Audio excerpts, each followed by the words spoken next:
This is a series called The Meeting Mechanic, where we try to fix our broke meetings.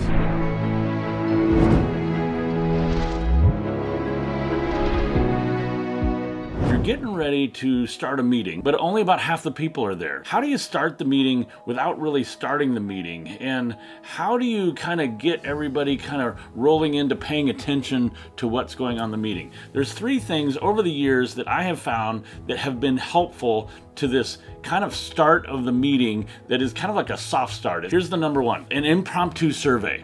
What you're wanting to do right there, you're sitting there, you've got everybody right there, do an impromptu survey that is kind of like a raise of the hand, who's got this. So it's something as simple as saying, okay, how many of you play Christmas music before Thanksgiving? And you just kind of do 3 or 4 questions that allow the meeting to start focusing together. But it's getting everybody away from their phone, whatever they've got their attention on, and starting to bring it together. Number 2, a getting to know you question. I don't care how long your group has been together, you need to keep on asking these type of questions that allows everybody to just kind of share and get to know each other, not on a work level basis, but on a personal level basis. Just look for any question that you would throw out there that would help you get to know this person better. You probably know all the basic things about the people that are in that group, but things about their childhood, things about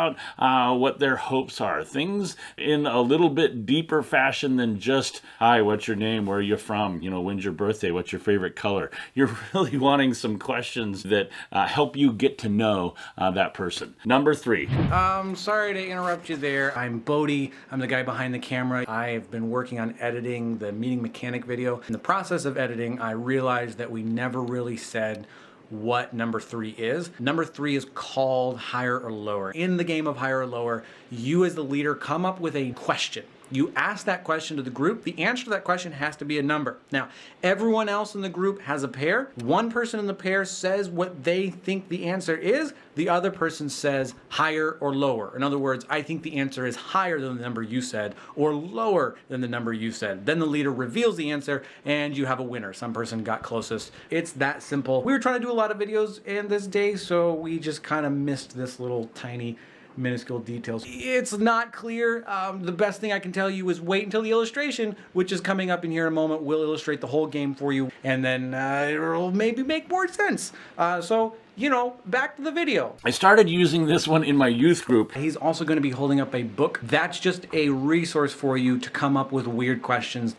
I used it as a way to transition from like the fun activity to some of the more serious time, but you couldn't just jump from one to the other. At the bottom of Uncle John's Bathroom Readers, there is things like, on average, Americans spend 40% of their leisure time watching TV. To illustrate, I actually brought a higher or lower in today. I had my secretary write down the number of camper days that we will have or we will expect to have here in September. Last interruption, just thought I would explain what camper days are. Basically, that's how we measure how many campers we had in a year, in a month, in a week. And it's got a specific way of measuring. It doesn't really matter. You don't really need to know. You just need to know it's because we work at a youth camp, and that's why we measure in camper days. All right. I don't even know if I needed to do this. I just want to make sure you understood what it was, so you weren't like, what's the camper days? Why are we talking about camper days? And I'm done.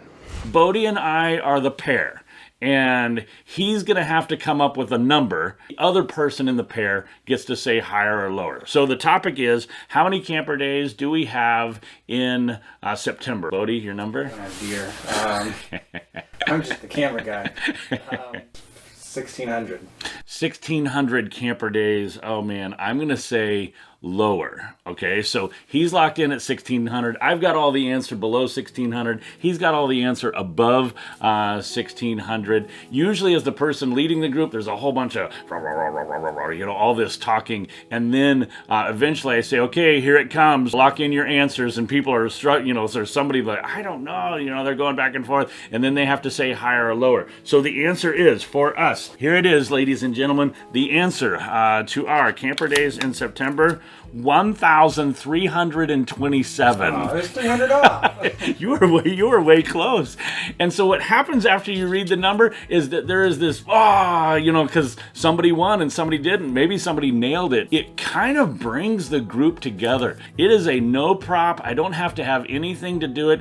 It's a great way to start a meeting where everybody is involved. So, impromptu survey, getting to know you questions, and higher or lower. These are 3 ways to make your meetings better.